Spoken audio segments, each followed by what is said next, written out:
When I think of creativity and community, you're one of the first person that I think about. One of the big things that I love about you is the dancing and how colorful you are, and all of these elements of your creative expression. Really, I see it as an embodiment of celebrating who you are and your artistry. When I moved to New York back in 2014 and was like, I don't really know anybody here, but I'm bad at sitting home and staying still on a couch. I'm going to go out to all these events. I'm going to go to concerts by myself because it would be such a waste to not be embracing everything New York might have to offer and try something new for the first time. I also fell in with a couple of different dance communities over the years that I was in New York. And that was one of the most beautiful things because that taught me so many different, like, I guess, styles of dance, in that it wasn't really an identifiable style at all. It was just so free form and dancing without like judgment to yourself or like what anybody else was doing, and just like letting the music really like move through you. And so then dance very quickly became something I really loved, but I was still kind of scared of, I guess. And so bringing it back to kind of, I guess, creative surrender, that was something that Shri, who's my co-founder, and I had both been talking about, leaning in to uncomfortability. And we had this sort of hypothesis that if you felt like you were in a rut, creative or otherwise, if you did something that really kind of scared you, and you talked about that journey and those challenges that would come up, and you did something that would kind of force you very quickly to get out of your head and even just laugh at yourself, that adrenaline and that energy would translate over into whatever creative stuff you were working on, but even work or in your personal relationships. And so I think we had been talking at one point where I was like, it would be really hypocritical of us if we were leading people into these things, having talked about them, but we didn't do one of those things ourselves. And so at the time, I was heading over to Singapore for work, and we were kind of joking around. And she was like, "You should totally go dance in public." Right. And record it, because at that point I'd started experimenting a lot more with photography and film. And I was like, oh, haha, like that's funny. And then that's what it turned into, where I like will go 300% in on something. I can't do things halfway. And so I was like, okay, yeah, I'm going to do it. And I'm going to like dance around in the heat and humidity of Singapore in like a red panda onesie. And, I brought it and I put it in my suitcase, and it took up like a fourth of my suitcase. But up until the morning of when I put it on, I think it was like 90-degree humidity at like 6 a.m., maybe before 6 a.m. And I like got on a bus to take a series of buses for like an hour into like downtown Singapore. That I wasn't even sure I was going to do it, but I was like, I said I was going to do it. This makes me super uncomfortable. I'm freaking out a little bit, but like, I feel like I just owe it to myself to do it. And it was through that experience, even just filming some of that stuff myself and dancing to a song that one of my really good friends, Mike Tedesco, had just been in the midst of releasing a new EP, that that entire, I guess, like adrenaline rush and embracing and combination of all these different mediums I loved was so incredibly powerful, and I got so much energy from.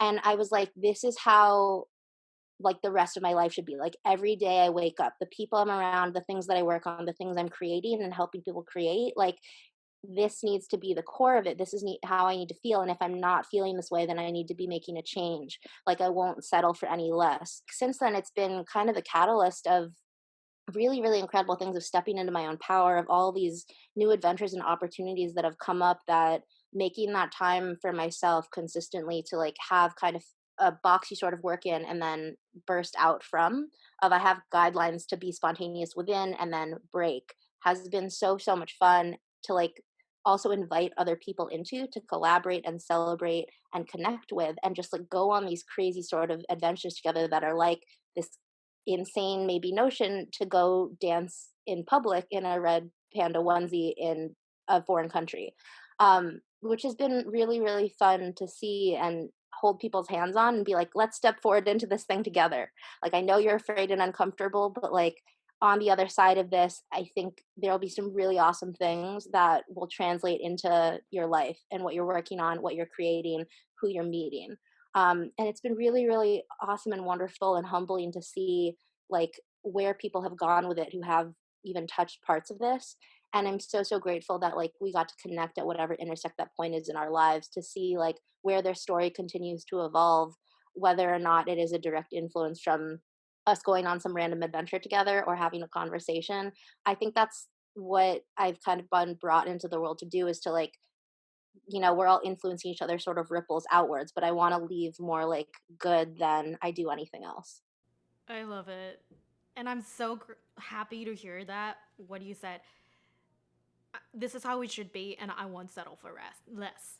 That is such a powerful statement, and I remember watching that exact video that you're talking about, the Singaporean dancing with the onesie, and it just brought me so much joy. It was so refreshing, as well. It's such a, like, you gave permission to so many people. Like, how awesome is that? You get to just go out on the street and dance in the foreign country, and it was just such a refreshing feeling.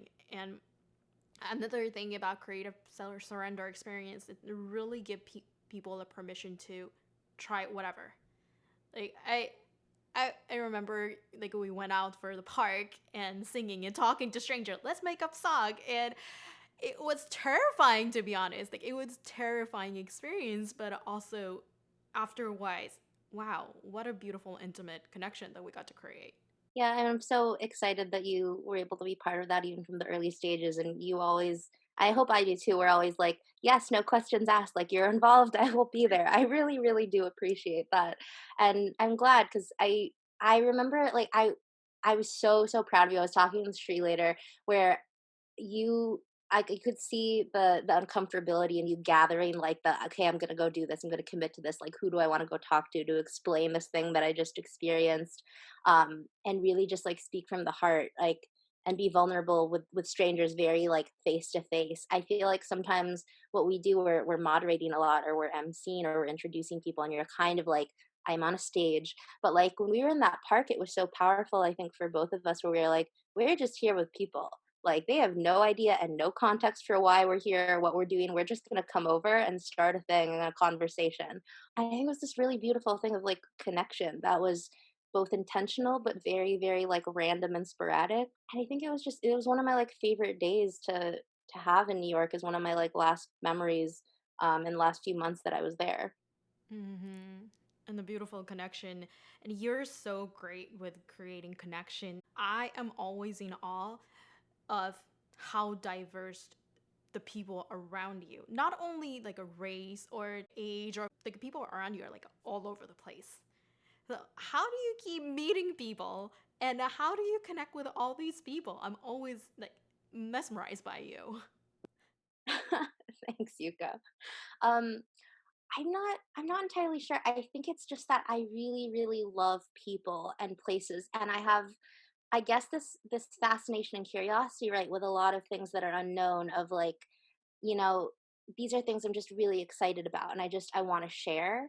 And I know that people have these really incredible stories that they only can speak to in their experience, and I'm just like curious to hear them. And so part of it is maybe sometimes asking unexpected questions of people, but I really just, I mean, we can't now, but I used to always try to high five at least one stranger a day, if like they were cool with that. Or I don't know, maybe it's having grown up and being in this weird intersection of a lot of things as like a third culture kid, because while I was born in the States, my family moved around a lot more when I was younger. So I kind of grew up all over between the States and the Philippines, and spent like a few months out of every year for several years, maybe like 12 plus, like in London. And getting that, I think, international experience and being able to occupy, I guess, a lot of different spaces at once, and really just embrace that I wasn't ever going to fit in one area, was something that really propelled me to connect with so many different people. And I think it helps that because I am just genuinely curious and I always have a lot of questions, that um, people are like more open to sharing. And I think it's because, at least on mine, I hope it always comes off as like I really am just genuinely interested in hearing what like people can teach me in terms of insight in learning, in like what they're really excited about. And I know that part of it, like even when I moved to New York, I think I'm very grateful. I think I just fell in with a really awesome group of people really quickly. And I know that doesn't happen for everybody in New York. Part of it was me, again, like seeking stuff of like, I'm going to go out by myself, and like, I'm going to be very self conscious about it, but like, I'm going to go, I'm determined to conquer this like uncomfortability. But I also had, sometimes it's just that like one connection that you're away from someone really, really incredible that's going to kind of like change your perspective on how you view the world or how you approach and tackle different things creatively. I knew one person who is still one of my really great friends to this day, Stella.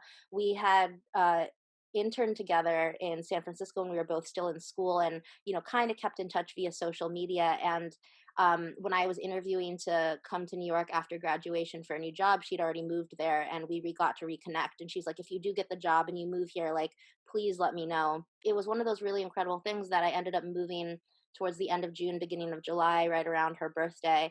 And the first weekend I was there, it was her birthday weekend. And Facebook, one of the good things they do is like remind you when someone's birthday is, right? And so Right.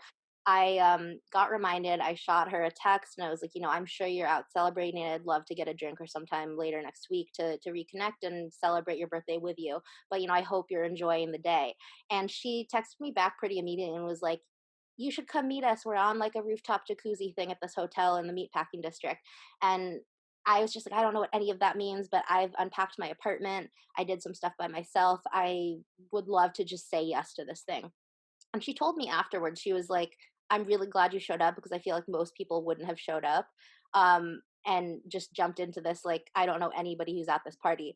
But a bunch of people, maybe like half that I met at her birthday, including her, are still some of my best friends to this day that I made in New York. And I think from there, it gave me a good foundation of like, these are awesome people. I don't want to be like bothering them all the time, but I now have some really awesome people that I've gotten to hang out and connect with. And we're going on all these things together. And I think because you're sort of attracting that sort of like-mindedness and curiosity and energy, it kind of spreads out where other people are also seeking that. So I don't know how different my life would have been. Maybe it would have been a completely different group of people, but part of it is being that open to finding other people and hearing from them, and I guess like following up and connecting. I guess really blessed too that so many of these people who've been here over the years, or regardless of how much time our lives have been able to connect and be kind of moving along the same velocity, I guess, it's not ever a matter of like competition, right? Like I think we're more all driven and inspired by like, oh my gosh, that is so cool. I want to be doing something similar. I want to match that. Like I want to be inspiring them right back. And I think that sort of optimism, I guess, and energy is like what I love being around. And so when I find communities of people or individuals that are kind of reflecting that same thing, where it's not ever a competition, it's very much a we're in this together and like bringing each other up and evolving together, those are the ones that I really get to like stay in contact with because they're always growing and evolving in ways that are super, super fascinating to see and like inspire me in return, or at least I hope so. So, yeah, I love people. And I feel it. I feel every time I'm in your presence, I feel how much you love and how much you care about people. Whenever you host any type of gathering, you really have a thing for making sure that you recognizing every single individual. The other day, you had a conversation about how art in our community and what's going on in our current climate of the world as an activism using art or healing in art. And we had this conversation, and that was such a beautiful space. So, first, like, thank you for having that space. And second, I have been noticing a lot, as you mentioned, you love people, and I see that on your social media as well. And you're a huge advocate for people. You're a huge advocate for Black Lives Matter as well as a pride in transhuman rights. And what does solidarity mean to you? And where do you see yourself in this movement? For sure. I think solidarity has always been something that I've had to have as part of my life. My parents put us through really great schools, which I'm super appreciative of, and it was often Catholic, more private schools, or ones that were run by Jesuits. And so, like education and being with and for other people was always very much the core of what we were doing. Like I remember we even used to, just out of habit into university, even once I like left high school, we always had to write AMDG at the top of our papers, which was like ad majorem de gloriam in Latin, or like for the greater glory of God. And I don't know that I still would say I'm super religious or anything like that. I feel like I'm much more the universe, the powers that be, whatever you believe. Like there's some wider connection to everything we do. But that core message of like we're here to be with and for people and really like immerse ourselves and be in solidarity with them and understanding like putting ourselves in their shoes, seeing what they need, not assuming anything about what they need has been something that's very much carried over into any sort of activism work I do or any communities I'm part of now.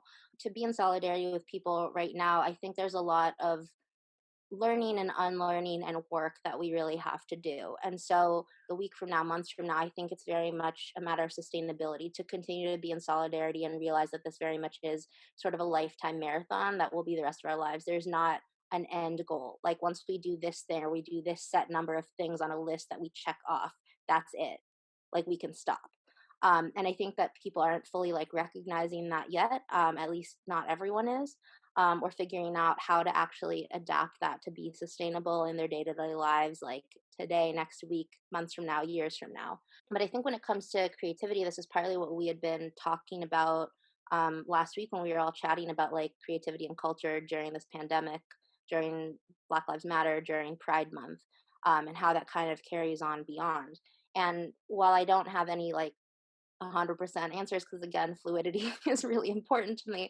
I think it's like taking cues from leaders who are proven advocates for these movements and in these communities. And I know we're all sort of trying to translate what people are saying and understand it for ourselves, but I think it's itself an injustice to not be going to people who are again these leaders who are proven advocates over the years from their own experience, like directly from their mouths, instead of breaking it down into something that's more palatable for people and for our communities. And at least on my end, balancing out what that looks like so I'm not burning out, and can continue to really immerse myself and marinate in the things that I'm learning or even relearning. Because some of my schools and teachers were very big on let's get off from the textbook, let's dive deeper on these certain projects.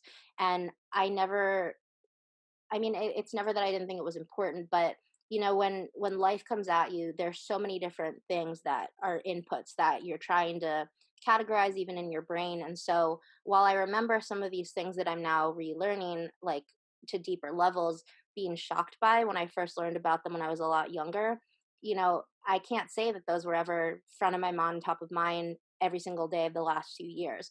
And so I'm also trying to make sure now that like the people I'm aware of and learning from are ones that are very much like forefront of my mind, that I don't let these things that I'm relearning now or learning for the first time like slide off to the back of my mind and not have it be important. So I think as like art as activism and being like an ally in this space and like an advocate where you're doing something in a very sustained manner, it's really, really important to, again, continue to take cues from those people, do some of that self reflection work, and not come from a place of like performance or like there's so much social pressure right now to like post this thing or do this thing. And I have to do everything at once now. And, everyone has their own way they can go about doing all this stuff. And I think letting go of any sort of judgment we each have about how we're choosing to tackle that and where in their journey and choices all these people are, it's kind of letting go of that because it's not something you can control. You can only be in charge of and control your own reactions and yourself. I just am trying to keep going forward step by step, whatever that might be, meeting people in a lot of different multi-layered conversations from an international level, from my friends who are white, my friends who are black, my friends and family who are Asian, who are some of whom are like this. I don't see how this is my problem. It's interesting because you get a lot of insight into where people kind of are and digging down to the root of why they feel that way. It takes a lot of patience and emotional labor, and I know this is something that like the Black community has been doing for years. And I think the other piece that I'll say is a lot of this has to be very intersectional. I talked a lot earlier about you occupy all these different spaces and different parts of your identity that you might be claiming. There's something I recognized really early on as things started to gather steam, even a few weeks or months ago, for Black Lives Matter, that I was posting and learning about all these things, and I would be like, "Oh, it is Pride Month. This is something that's very important to me. I love this community. I'm part of this community. How am I only posting maybe a couple things?" And in the back of my mind, while I'm not articulating that, it was like, "Oh, I will get to this later. I know that there are things happening to particularly Black trans women." And I'm posting about it, but like I don't know a ton about this. I've never really dove in here. And so I very quickly was like, wait, that's a thing that I need to work on personally.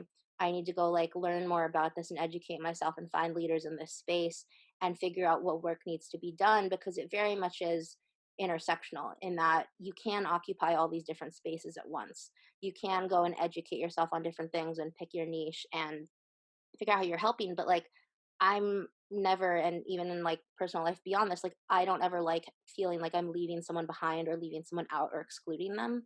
And so in everything I do, when I'm trying to amplify other Black voices or other creatives, like it's so important to kind of be coming together and unifying and not being like, we will get to you later, because that's what we've been doing for centuries. And I feel like people are like, well, let's just section this off into like priorities. And I'm like, it's all a priority. Like, if you're saying Black Lives Matter, that has to include trans lives, particularly Black trans lives, which are, if you're even just all about the numbers and statistics, are that much more affected at a greater rate. And like, those things aren't making the news. And so, if I can continue to amplify that and educate other people on, in turn of directing them to resources, not be like, this is me putting my words in their mouth and interpreting what they are saying, which I hope I'm not doing, then it's kind of just like flagging that awareness and being that like pebble in someone's shoe of like, I should probably look into this more.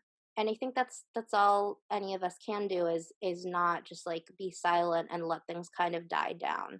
And as we all, things go quote unquote back to normal and things reopen for the pandemic, or people's Instagram feeds go back to normal about personal stuff, it's still, however occasionally might mean for you, still posting about it, still doing things that like you're not trying to get recognition for, that nobody will ever know about, but it's still continuing to do that and checking in with yourself. So that's how I would say I'm trying to be in solidarity on all these things. And that'll probably even change a week from now when new information comes out that I'm like, oh my gosh, I need to change this thing and start yet another new folder to organize all the resources that I want to have handy and quick reference for conversations I'm having at all these different levels. But I think it's important to continue doing those check-ins, especially as a creative who, like, self-expression is super important to, who connection is super important to. Um, to gather all those things to again try to be leaving the world better than how I found it. And I'm so glad you brought up the point about sustainability and really being the conduit. There's so much pressure, like so much pressure, especially on social media. Like, you need to be posting things, and if you're not posting, like, why are you silent? Silence is violence, right? So thank you for bringing out the point about sustainability and then really like understanding and checking in with yourself and being self-reflective and what is it that I need to face. Yeah, those are really important point that I think we can all learn from you. Being that global citizen that you are from the very young age, do you think that adds a lot different perspective than other folks? I think in some ways, yes. I think that's one of the things I really appreciate about travel, and very much recognize the privilege that I've had the means to do that via my family very early on, because I think it really did end up coloring and informing so many of the things that are very important to me in terms of core values, in terms of a moral compass. Because, in for lack of better words, it's just something that you're exposed to a lot younger, that it's not a homogenous sort of existence that we lead, that people have very different experiences and where they start off in life and the resources that they have that they are fighting for or they may not even be aware of. Maybe that's just who I am as a person, but it always has been something that has stuck out for me, and I try to keep centered and in mind and humble about. I used to do a lot of community service stuff, like less so now since we can't go out and be seeing people. But even before, it was kind of, I guess, like a requirement at some of the schools I went to. Like, I just, again, truly loved people. Like, one of the earliest ones I did was volunteering at a hospital and at a retirement home, and really finding my like place where I felt so like warm and comfortable and welcomed was like helping out with art therapy for some of these people who were retired, whose families rarely ever came to see them anymore, and making my own sort of work in that they were like, well, you can like play bingo or like go paint nails or do stuff or whatever. And I was like, I just want to hear their stories. I'm going to draw like a dog for this resident because she really misses her dog that died years ago and she hasn't seen her family in months. Or the closet with all the art supplies is a mess. Like, I'm literally going to go organize and self categorize everything in here, even though some of these things I can't pick up because I don't know, I was probably in sixth, seventh grade at the time. Just truly, really liking that and hearing these people's stories, like particularly for older folks who are often like forgotten about. And maybe that's partly because I'm from a family that is immigrants, right? Like both my parents were moved here when my mom was in middle school and my dad was going into high school, and then having grown up partly elsewhere, there's just different things that I think from experience, and unless you've also lived through it, it's hard to really understand because it's not ever something you're going to be aware of. And so having those multiple identities, right, I think has always been something I've had to juggle, of like being within four people even before that was a mantra for high school was something that was very much already entwined as a core part of my identity by the time I even got to those spaces, and it just kind of re-emphasized and solidified that. I don't know, I think it's important to really diversify, right? Because if you end up in a vacuum or a feedback loop of everyone just saying everything is right, what you're saying, that you're re-emphasizing each other's opinions, I think it blocks you off from really getting to actually empathize and understand with other people. And I think now more than ever, it's so important to like go into those things that are very uncomfortable, that you don't understand.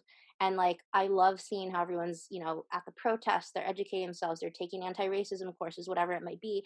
But some of the key things that I feel like I'm seeing more often than not is like it's the conversation piece, the conversations that are very hard, that you don't really want to have, that are the ones that are so important to go and be having with people who look like you, with people who disagree with you.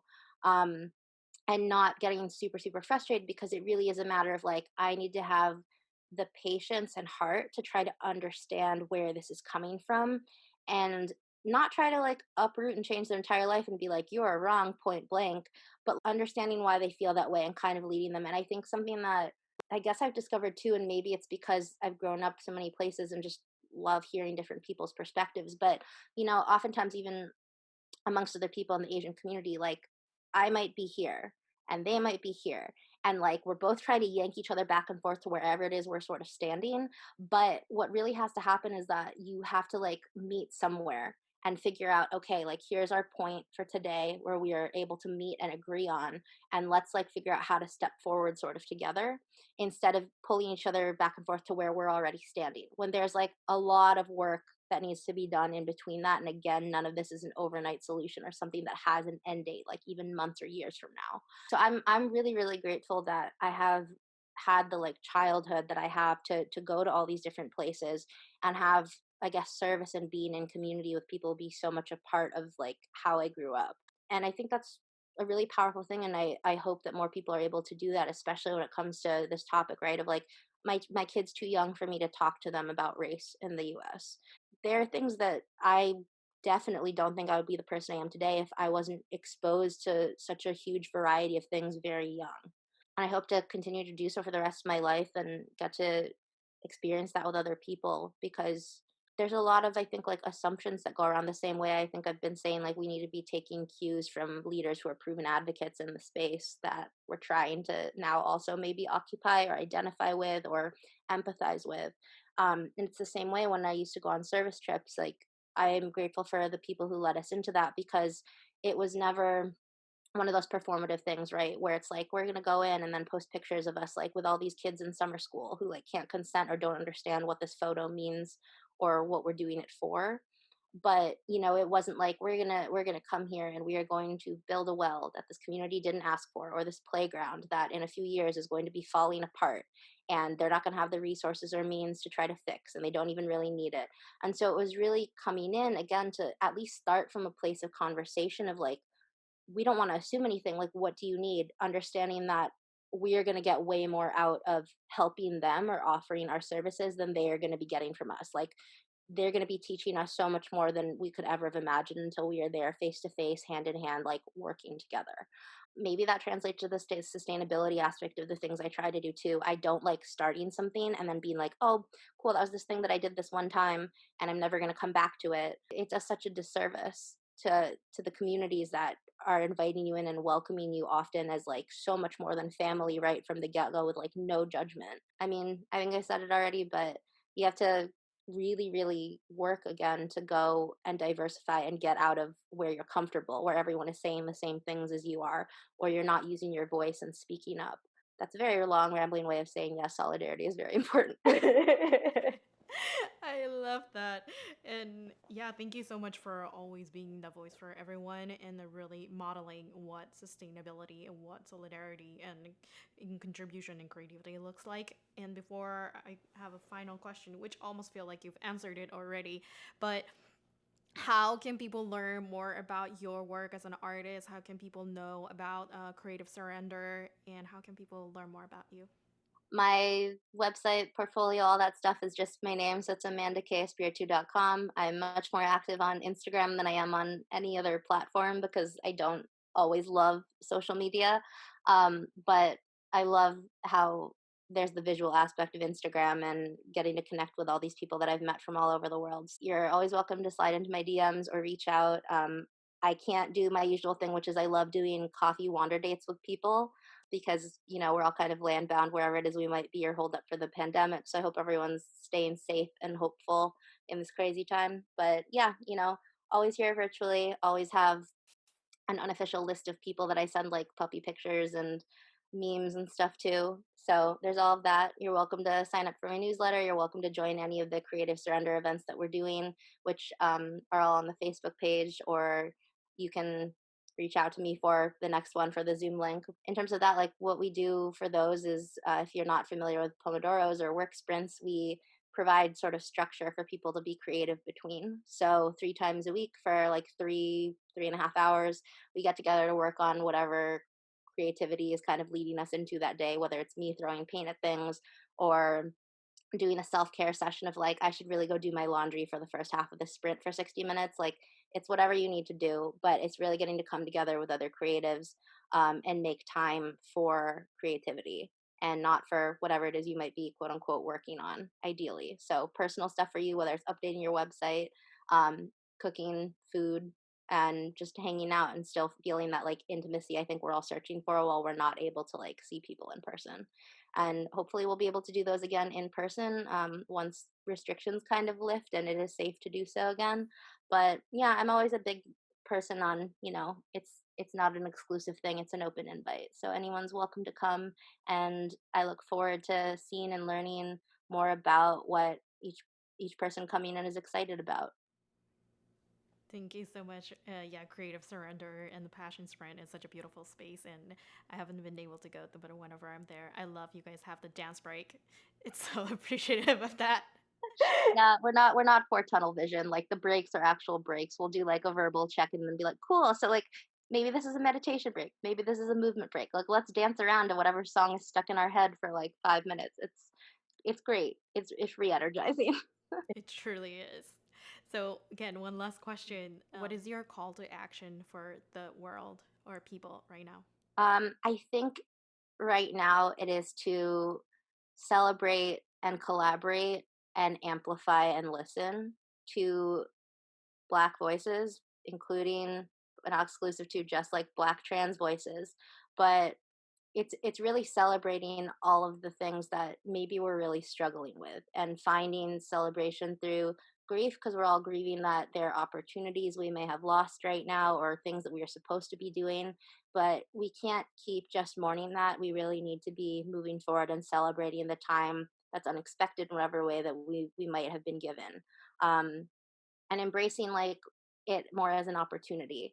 So I think all in all, it's maybe just being a little bit more hopeful and optimistic and not losing the momentum and energy, or ignoring what is happening and trying to be part of that in whatever manner we could be part of to whatever our capabilities are. The last thing I'd say is to not be afraid to reach out to people and not kind of curl in and isolate, because I think connection now more than ever is super super important, and you never know who could inspire you with the next conversation. Again, thank you so much for being here with me today. Not only today, but like being in my life and being on this planet.